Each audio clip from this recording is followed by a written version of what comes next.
ABC Listen. Podcasts, radio, news, music and more. When Clare Nolan was 21, she was at Brisbane Airport when the Beatles flew into town. There were 10,000 fans there going crazy. Clare liked the Beatles, but she wasn't at the airport to see John, Paul, George or Ringo. Clare was on her way to Sydney to enter the convent. In place of 1960s Beatlemania, Clare would be making vows of chastity, poverty and obedience as a sister of charity. The Sisters of Charity call themselves the Walking Sisters because they don't shut themselves off from the world in a cloistered convent. Instead, they're teachers, social workers and nurses out in the community taking care of the sick and marginalised. Clare was trained as a nurse and she quickly rose up the ranks to become the Director of Nursing at St Vincent's Hospital in Sydney, right as the HIV AIDS epidemic reached Australia. Clare found herself in meetings with immunologists, brothel owners and gay activists, trying to understand how to save the hundreds of patients, mostly young men, who came to Ward 17 South. Hi, Clare. Hello, Sarah. You come from the classic big Catholic family. Whereabouts are you in the lineup? Sarah, I'm one of 8. Mum and Dad lost one of my sisters very early after she was born, but I'm in the middle.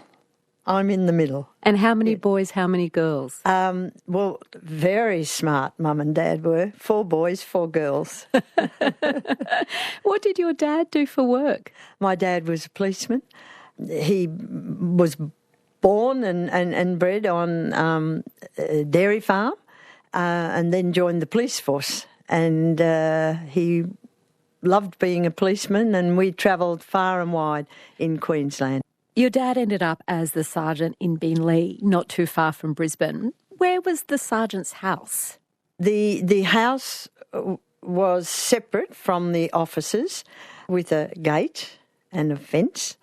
And at the back of the offices, there were single cells and a double cell.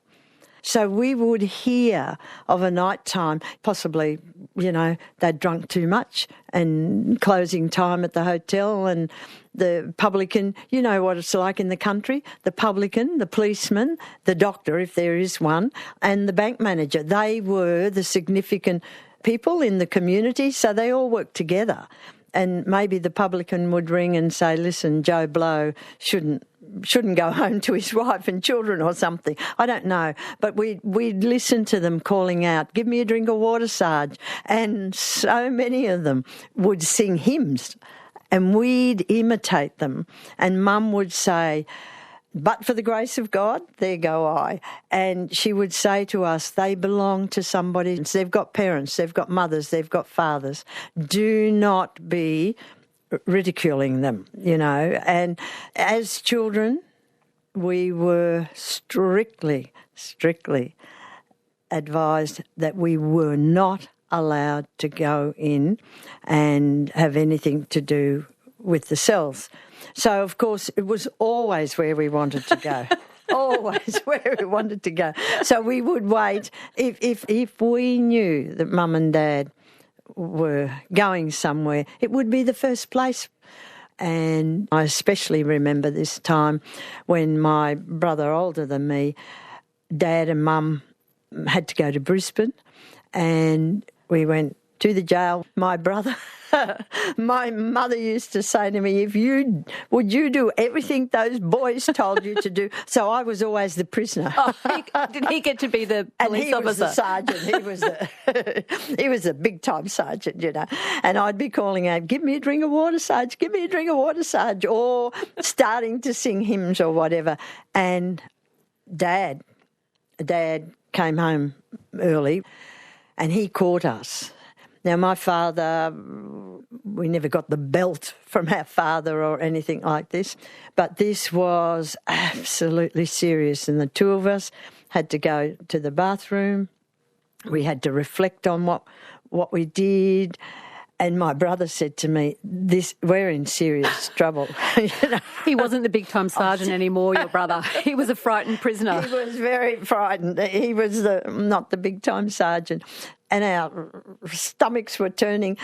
As I said, it's an incident in my life that I remember so vividly because we didn't get into a lot of trouble, and you know, here we were in the bathroom with the door closed, waiting your fate. And what did he say to you? Do you remember? Well, he sat down with us and he said he was so disappointed in us because, first of all, we were disobedient, and he trusted us, and we betrayed that trust, and we mocked.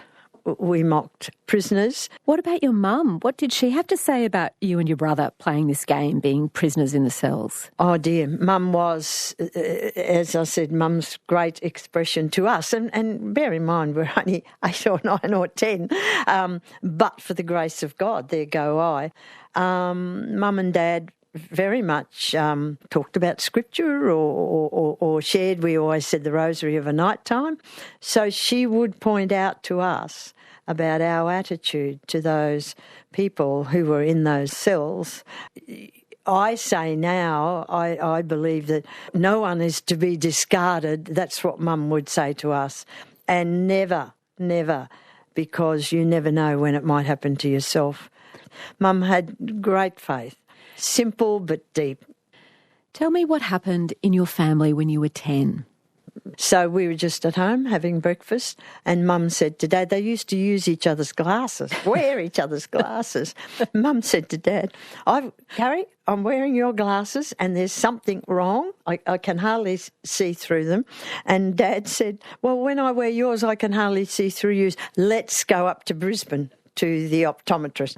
And the optometrist said to Mum, you've got a seriously ill husband.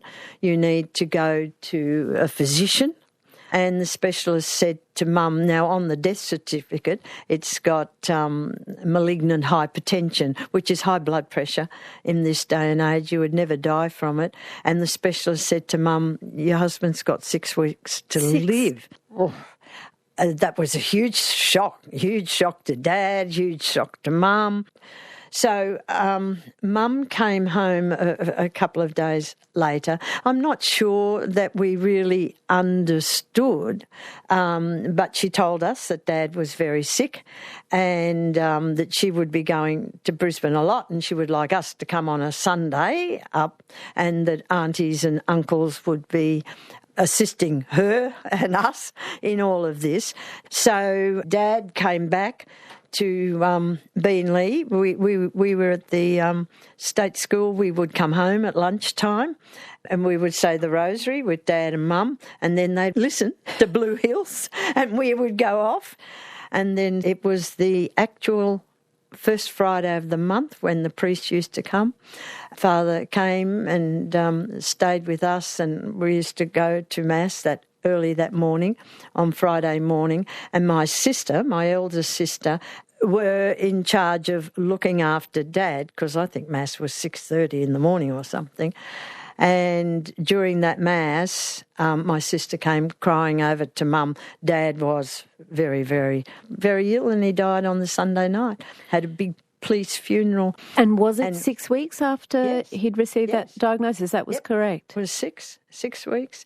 So that was that our childhood changed completely. Not only did our childhood change completely, but Mum at 48 was a widow, and she had to rear and educate us, and there was no police pension. So how did she support you all? Well, she took the courageous thing. It was really courageous because everyone's saying, why don't you stay at Beenleigh? We couldn't stay in the police house, but why don't you stay in Beenleigh? But she said, I've got to educate.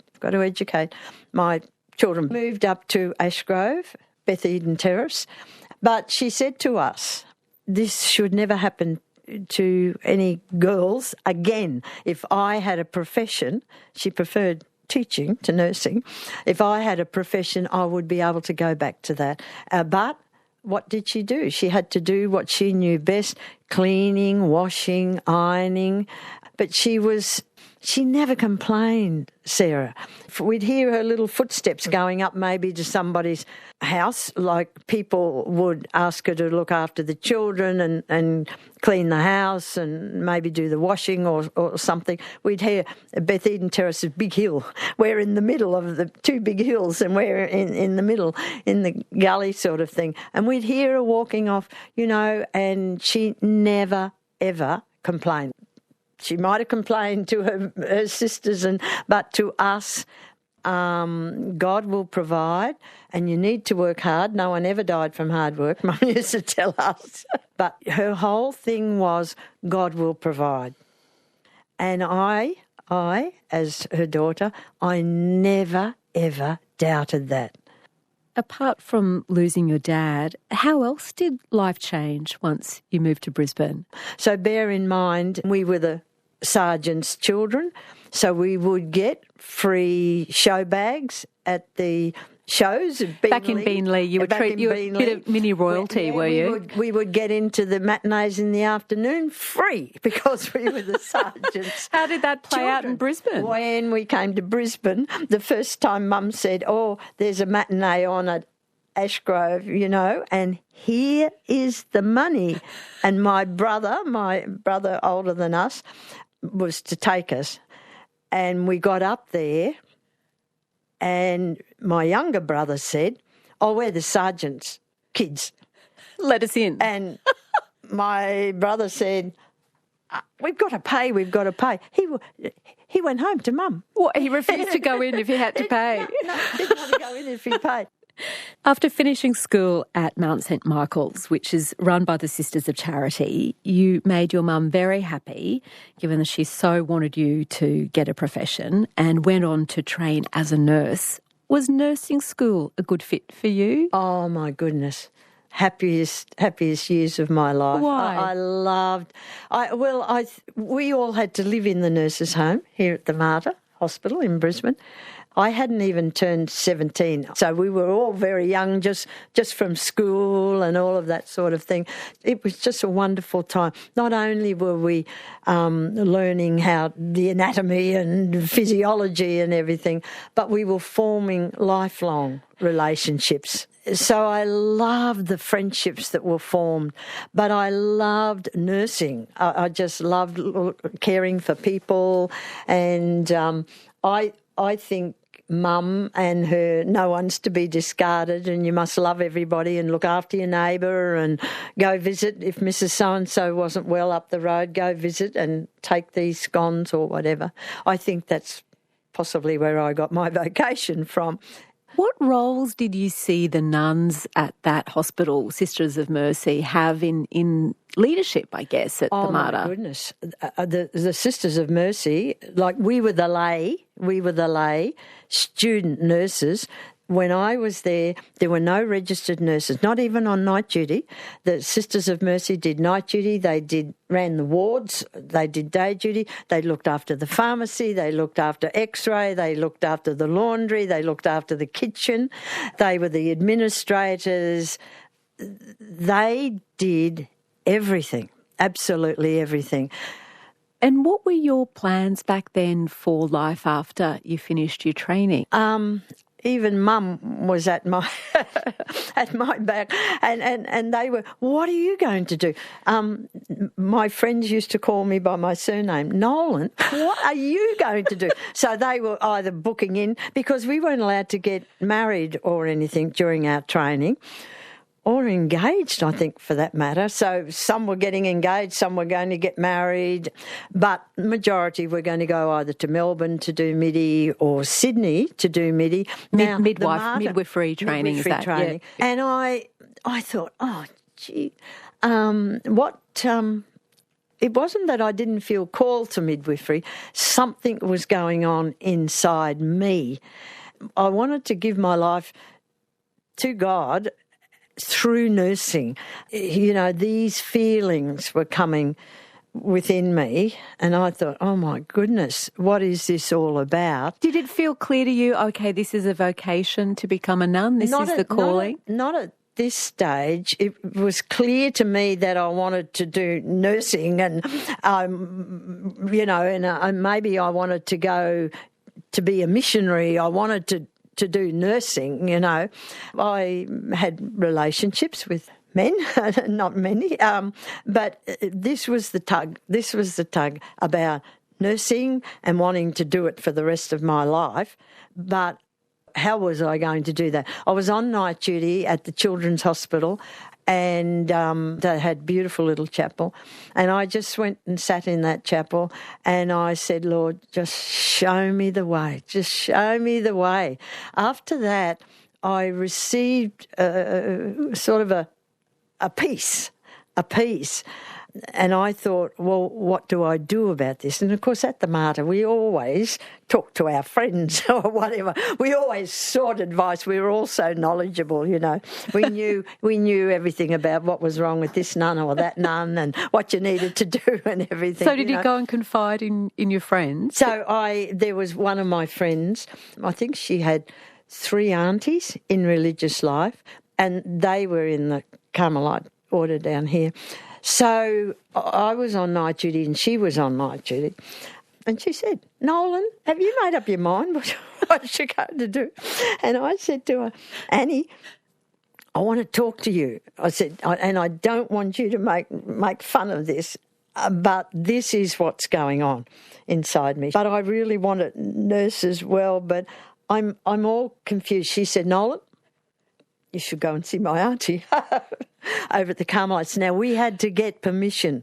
We were not allowed to go out. We had to get big permission to go out, So the beautiful matron at the time, and I said, I needed a pass because I had an appointment with the Carmelites. Well, I tell you what, that nun, that Sister of Mercy, nearly fell off the chair she was sitting on. She said, she was great. I really loved her. She said, all right, give her a due. She didn't say, for God's sake, that's not you at all. All right. And why was she so shocked that you might, because the Carmelites were a cloistered order, and she thought that wasn't going to suit you? And because I was a bit of a clown, in my 4 years of training, and a bit of maybe a renegade, but over I went and rang the doorbell, and they beautifully invited me in. But I had to be interviewed. The grill, there was a grill there. Separating the sister from you. The sister. I tell you, just even the grill, I was really taken back. Just about the grill. And I thought, oh my goodness, whether it reminded me of the jail or whatever. I have no idea. But I sat there, and then Mother came in, and the whole time I was totally uneasy. I can still feel now while I'm talking almost to felt you a bit panicky or something. Well, it was, and it was totally wasn't me, but it was, I guess, like I wanted to flee. I wanted to, oh my goodness, this is not. Anyway, she was lovely. She asked me these questions and told me that this was the beginning, and I should make another appointment. I felt, yes, I don't really want to make another appointment, but I didn't even have the courage to say, oh, look, thank you, Mother, it's not for me. Don't think I will make another appointment. And it wasn't, it possibly was about this. She said, you realise when you enter, you won't see your family or this or that. And I guess I didn't realise what the enclosed order was all about, So I just said, oh yes. And then somebody came, and she went, and somebody came and showed me out. And oh my goodness, I ran to the first telephone box, and I rang back to the Carmelites, and I cancelled the appointment. And then I got on a tram, and I went back to the nurses' home. Oh, my God, I said to my friend, it's the worst thing I've ever done. That's not for me. And all I could think of was, imagine if I had to tell Mum I was entering the Carmelites. This came through to me quite clearly, you know. And then I thought, oh, well, that's it. You know, I haven't got a vocation. But then it still came back to me. So I went up and had a talk to a sister of charity who was my school teacher, and I said, look, I ask you one thing, please, don't let the other sisters know I do not want my mother to find out. Why? Your mother was such a strong Catholic. Why would she not have wanted you to join the convent? You know, Mum had said to me and to us that she would not think it wise for us to become priests or nuns until we were 21, and then she couldn't make that decision. We had to make that decision. Now, I don't know why Mum said that. Till this day, I don't know why Mum said that. But you knew that she wouldn't want you. So you'd said to the sister of charity, just don't tell Mum. I said, please, don't tell the other nuns, because they'll be talking to Mum and they might say something. My brothers and sisters knew before Mum knew, other friends knew, because Mother General came up not so long after that, and I had finished my training, and she spoke to me, and she said, look, there's an intake in the July if you wanted just to taste and see, you know, and I remember walking home and thinking, if God would grant me a vocation, I don't believe I'm worthy, but I would love to see. And I was quite overwhelmed by that feeling on my way home. And so, you know, I started to get things about what we had to wear. And what, you had to go and get clothes made? Yeah. What did you have to get? Look, it was a simple skirt and a blouse. So you do your postulancy first. And we had a lady, a dressmaker, a friend of my auntie's, who used to make our clothes. And it was there. It was sort of like a navy top and skirt. It was very, very, very simple, you know. And I said to her, I wonder if she would make it for me. However, you cannot tell Mum. You cannot tell. It was a matter of time before your mum was going to find out, yes, Sister Clare. Well, the story went when I did tell Mum. And my brothers and sisters would go off to the football and say, for God's sake, tell Mum. And, you know, and the story went that a sister, the Easter time, she met Mum somewhere, because Mum told me, she was so upset, and she told me, you think I don't know this? Sister so-and-so told me at Easter, oh, Claire's going to enter with us. Mum said, what? Then Mum told me, this was something I remember now while I'm talking to you. Mum told me while I was at school, when I was in my last year of school, the sister in charge, she told Mum that I had a vocation. And Mum said, do not tell that to Claire. Do not talk to Claire about that. Now, I hadn't thought of vocation at school or anything. So when you finally did have that conversation with your mum, she already had been tipped off. She knew, and she was disappointed with that. And how did that go? Like, what kind of conversation did you have with one another? Well, I could talk to Mum about anything. And I remember saying to her, Mum, why is this so difficult? You know, I just want to try it. Tell me about the day that you left for the novitiate. It was a very, very tough day for me, but I absolutely loved the Beatles. I loved rock and roll. I think that was why the Sisters of Mercy felt, and even some of the Sisters of Charity, when I entered, they wondered where I ever was serious enough to think about religious life. Did you get to see them? I didn't get to actually see them, but they were landing in Brisbane, and the noise and I could sing every song of the Beatles. I could sing every every song of rock and roll. So when you say that though, Claire, was there a part of you that wanted to join in that throng of young people who were there screaming excitedly to meet the Beatles, rather than flying off to join this religious order? No, there wasn't. I think it was just such a it was a very tough day for me, but also for Mum. And my friends were just wonderful. They said, my brothers and sisters came too, but my friends said, we'll look after you, Mum. Yeah, it was very, very tough for her, and it was very, very tough for me saying goodbye to everybody. And then I went up to the novitiate on my own. The taxi drove me up, and I said to him, because I sadly was a smoker, so I said to him, you take these cigarettes, you take this money. But you were smoking on the way to the novitiate. I didn't smoke on the way to the novitiate, but I had smoked before I got into his taxi.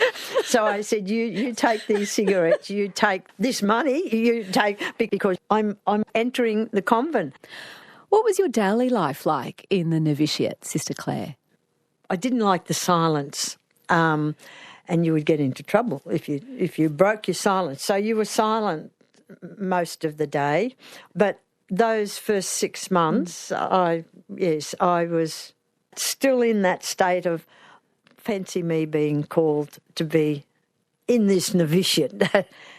And Mum said to me, look, I just won't even be able to write to you. Well, I mean, when I got to the novitiate, there was a letter from Mum.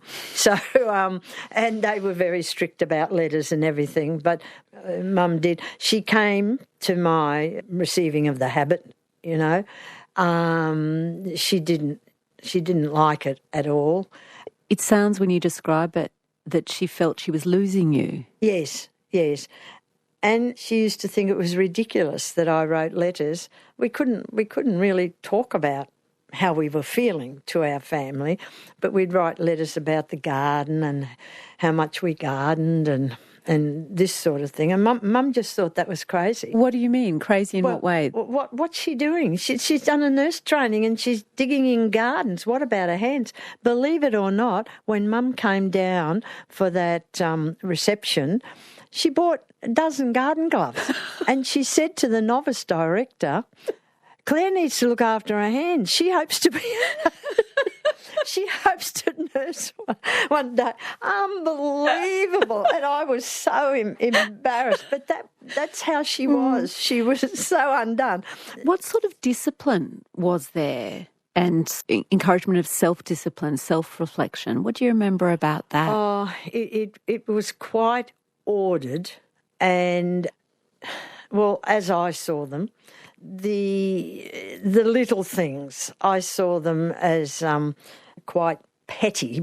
You took your religious name after 6 months, and if somebody had the name that you wanted, or your Christian name that you wanted to continue with, then you had to choose another name. Now, somebody had the name that I wanted. So my father was called Barnabas Gary, actually. He was never, ever called Barnabas in his life. But I loved Barnabas, the man of encouragement in the scriptures, So I thought, I'm going to choose the name Barnabas. Sister Barnabas. Sister Barnabas. Now, one of the very strict rules was no nicknames. So I was very quickly called Barney and in serious trouble from the novitiate onwards. The registered nurses used to. But Australian can call you Barnabas if Barney's an option. And then I changed back to Claire when I could. But so it was very ordered, and we were, we would go away and be encouraged to spend, half an hour or an hour reflecting on my predominant faults. Oh. My predominant faults, and that used to drive me mad. We would have opportunities during that time where we could say to each other what we thought their faults were. And I used to think, I just want to say what a wonderful woman this woman is. She's hospitable, or she's this, or she's kind to others, or she's You whatever. didn't want to look at everyone through the lens of faults. I didn't want to even look, I thought, yeah, I'm only a human being, but I've been gifted with so much, and da-da-da-da.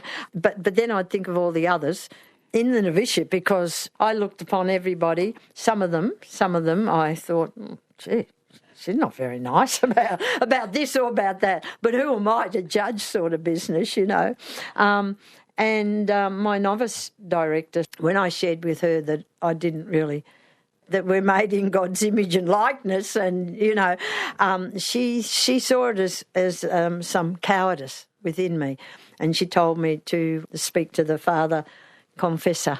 And he said to me, the only way you'll get through religious life is by being yourself, dedicating your life to God. Don't look at others. Look at Jesus. You're a disciple of Jesus.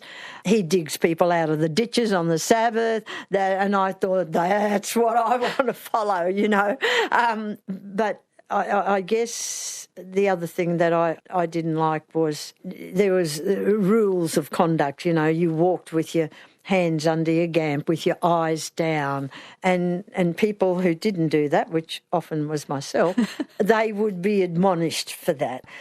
You had always wanted to continue with your nursing. Yeah. That was, in a way, the first vocation you had. And yes. You were able to do that when you were sent off to St Vincent's Hospital in Sydney.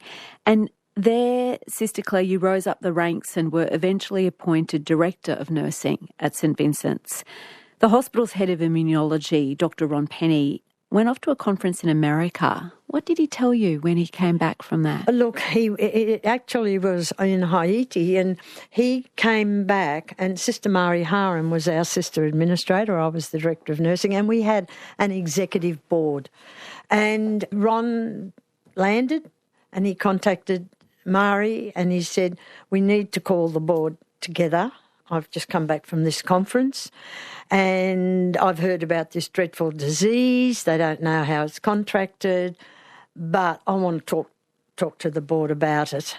And Ron came to that board meeting, and he said, this disease, it's affecting the gay community, it's spreading really fast, and we here in Darlinghurst and King's Cross, this is our community. We need to care for these people. Ron said, these people are the lepers in society.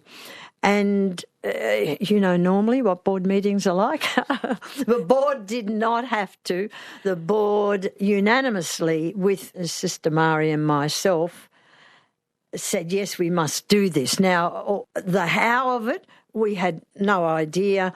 And, of course, Mari and I, we're answerable to congregational leader in council, St Vincent is a public hospital, but still we had that accountability. So the congregation agreed with it also. And that was our community, Darlinghurst, King's Cross. From when our first hospital was commenced at St Vincent's, it was down at Potts Point. And our first community, our first sisters, when they came over from Ireland, 5 of them, and landed in Sydney Cove, the first place they went to was Potts Point. So the Sisters of Charity had been there in King's Cross, in Darlinghurst, all of those years. And within that week, we admitted our first patient with HIV AIDS. So sick, Sarah. I've never seen a man so sick. So from then, it was just an incredible journey, how to care for them, the whole of the hospital, the whole of the community. Terrible times. The fear and what do you tell me about the fear? Because there was so much ignorance, as you say, even about how the disease worked and how it could be contracted and who might be at risk. What do you remember just personally about that fear? None of us, all of us were taken out of our comfort zone. All of us, doctors, nurses, cleaners, everybody, but not only within St Vincent's Hospital, in our community.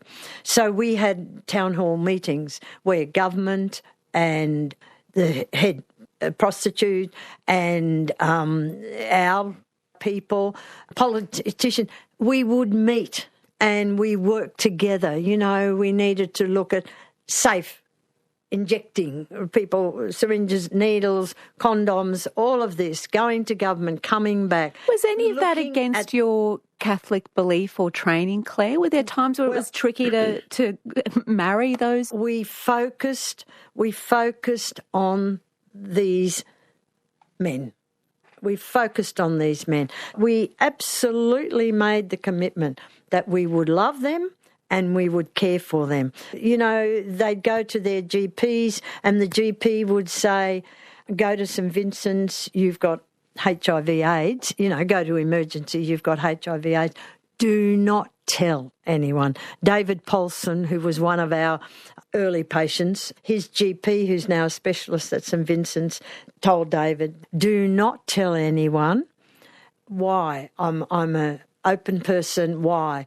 I want to tell my friends. He said, because you will lose your job and you will lose your friends. Within 2 weeks, David would always tell this story. He lost his friends. It was the not knowing. So the staff, the husbands or the wives of the staff would say, you stay at St Vincent's and you Lysol yourself before you come home on your days off to us. No one knew how it was spread. But we absolutely made the commitment that we would love them and we would care for them. So our doctors, our specialists, Ron Penny, it was love that drove us. And everybody worked together, which was amazing. I have never had such experience before or after in my life. What did you witness with the families of those terribly sick men that you were treating in Ward 17? Oh, so tough for the families. A lot of the families didn't realise their sons were gay, came back from overseas. Not only did they come back so ill, but their partners came too, and they had to get used to. Tell me about one of your patients whose dad just couldn't accept his son was gay. What do you remember that story? It was such a tough time. He was so ill. Beautiful man. Partner there came back from London, and we had to look because it was so distressing for the father. He wanted to see his son, but he never ever wanted to meet his partner. So we had the roster times of coming and going. And one of our sisters, Sister Margaret Mines, was in pastoral care in the ward. And I'd say to Margaret, how is so and so? And she'd say, Claire, no one knows how come he's still alive, but he will not die. He will not let go until his dad meets his partner. And I used to go up as director of nursing. I would go up and do rounds. And this day, this morning, Dad came at the wrong time. Dad used to come on his own. Mum and the siblings would come, and they didn't mind about the partner or anything like that. But Dad walked in the room and just looked at his son, and beside, like, you have no idea, Sarah, you know, there was nothing of them. And the son lifted up his partner's arm and put it around his dad, and he put his arm around his dad. Still to this day, it's so vivid. And they hugged. They hugged. And a few hours later, he died. He died. So that will to live, and they had such a will to live, and they'd apologise to the specialist, oh, this trial didn't work, I'm letting you down, Doc, I'm sorry, I'm dying. It was a safe place for them all. You know, entertainment on Friday night. What entertainment? They would have lay girls. It would be organised, and our lovely David Paulson, he was in art and drama and all that. And you know, when David came in, David walked around Ward 17 and he saw all his friends were there and how terrible they looked. So he would organise on Friday night. We didn't go there, but they had sneak in to see lay girls. They had a wonderful time. My other story was one of our first people. He was from New Zealand, and you see, Qantas wouldn't take him back, and in the end, Air New Zealand were made to take him back home. But he came from overseas to us. And, he was so sick. And it was Christmas. And we used to meet with the doctors in the morning. Then the nuns would all have our lovely Christmas. And he was so on my mind. And I have no idea till this day how come I had a small bottle of champagne. And see, they had pyrostyrene cups, and the infection control people were working tirelessly 24 hours a day to make even that they could have trays that had some niceties on it, you know. Anyway, I went over as I did on Christmas Day, and I went into the Ward 17 and I said to him, would you like some champagne? And he was so weak. He said, I'd love it. He said, but how will we have it? And I said, well, we'll have to have it in pyrostyrene mugs. And he said, if you're game, I'm game, sister. And I said, I'm game. I'm game. So we toasted with this pyrostyrene mug, this champagne. I mean, it was just an incredible time. Always remember a young social worker who became our chief executive officer. He said to Sister Margaret one day, this is too tough. We can't do this. I can't do this anymore.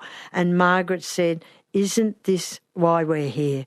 Because it is so tough. So everybody, the community of Darlinghurst, King's Cross, no one got into that brothel unless they had all that we could do. The doctors knocking on the door day in, day out to the health department trying to get permission for this, and the doctors trying to protect us, because we were a Catholic hospital, But in that same year, we started methadone clinic.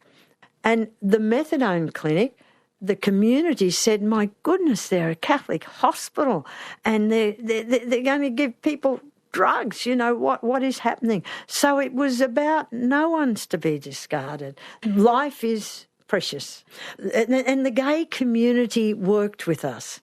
And of course, the gay community were our nurses, were our doctors, were our everything. They were central to us. Did that, when you look back, Sister Clare, did that acceptance of difference come easily to you, or was it something you had to struggle with at a time? No, it did come easily to me. It did come easily to me, yeah. When I was a young nun at St Vincent's, I was at St Vincent's private first place, we used to, on a Sunday night, the young sisters, we had made our first vows, we hadn't made our final vows, but some of the sisters were training. I was a registered nurse.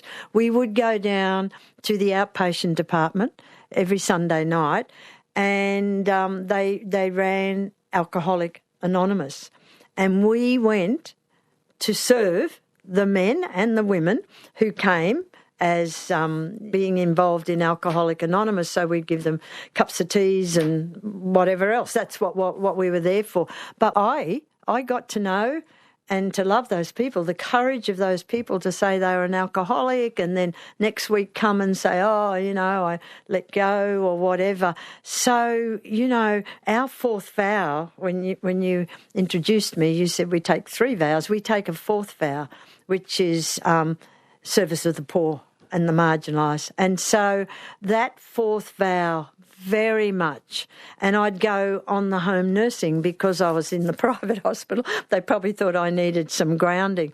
So I would, on a Sunday, do the home nursing around Darlinghurst and that area. And, oh, my goodness, some of them didn't even have running water. And I don't know, Sarah, maybe when my brother and I were in so much trouble for playing in the jails, it came to me then. But you know, I've had a privileged life, family, faith, friends, and then my vocation. How many Sisters of Charity are there in Australia now, Sister Clare? Now, just this very day, there are 79. So is it a way of life that's coming to an end? Well, the way we live it, I'm 82, Sarah, so I'm in the abundance of my elderhood. So for me, to be able to listen, to be the deep listener. I don't have to run the hospital. I don't have to run the board. I don't have to do any of that anymore. But the way we live our religious life now, and for us, the Sisters of Charity, we're at this stage where we can be the deep listeners, we can be the storytellers, we can talk about Mary Aikenhead, our foundress, starting the first hospice, starting first St Vincent's, and the courage, and this is leadership today, doing the bold thing. And we've set up a structure called Mary Aikenhead Ministries that's a public charity person, just as we are, and they are responsible for our ministries because our ministries, like they're not ours. The church trusted the Sisters of Charity with the ministries, and now this group where there are lay trustees, they are continuing those ministries. So you're not worried that the sort of work that you did through your vocation will be not done in the future? It'll just take different forms? No. The people that we're forming now, the lay people, you know, they will continue it. They will continue what Mary Aikenhead started. But while we are here, and how we live our life now as religious, the seed is sown for religious life into the future. You know, the fabric of Australia, those first 5 sisters, they were the first women religious to come to Australia, and all the orders since, men, women, contemplative orders, they were the ones that started health and education, Catholic and everything. Now that's formed the fabric of Australia. So this next group of lay people answering their baptismal call, it's their vocation now and it's their story now. But while we're here, we can pray and we can be the deep listeners and we can tell the story. And from that, the religious life of the future will stem. I don't believe I'll be around to see it, but it will happen. It definitely will happen.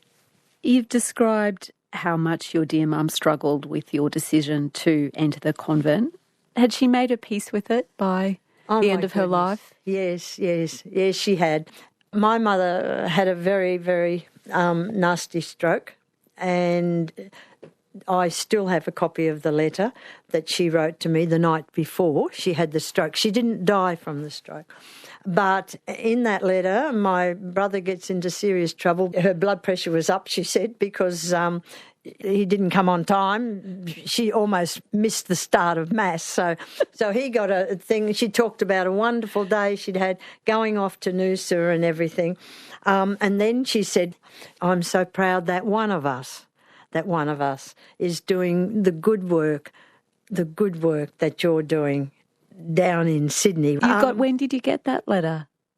You got that letter after she had her stroke? Well, the next morning I was Director of Nursing and I had my executive there and we were having our morning meeting and I got this really distressed phone call from my sister-in-law in Brisbane. She said, Claire, we found Mum. Mum's on the floor. Mum was in a granny's flat and I think my sister noticed that Mum hadn't got the paper, so she went up and got the paper and found Mum. She must have collapsed during the night and she was on the floor and she was unconscious and they had to get an ambulance. And here I am, Director of Nursing, saying, oh, my God, what? So I said to my superior, my community leader, oh my God, this is a phone call that I've just got. So I flew up to Brisbane. Mum was in the Mater Hospital, never expected to get out of it. But my nephew, he said, Auntie Claire, Nana asked me, I was supposed to post this going to school today, so I might as well give it to you, Matthew. And so I got that. Now, Mum lasted many, many years after that. She actually died in the nursing home, Lillian Cooper Nursing Home, and she was so grateful for everyone who visited and everything. But she used to tell everybody, oh, I'm so blessed, I'm in the convent, because our convent was over there.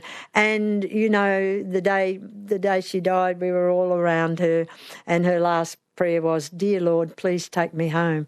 And we carry that with us always. Yes. Sister Clare, it's been a real honour to learn about your life and vocation. Thank you so much for being my guest on Conversations. Thank you very much, Cher.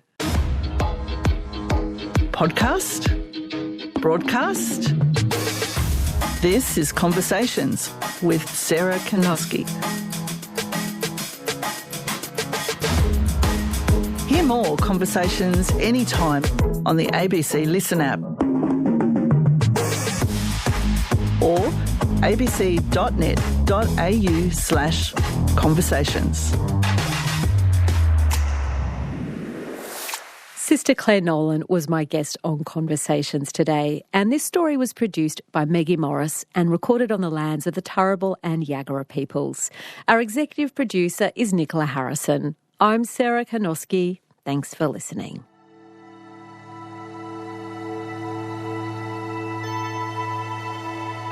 You've been listening to a podcast of Conversations with Sarah Kanoski. For more Conversations interviews, head to the website abc.net.au/conversations.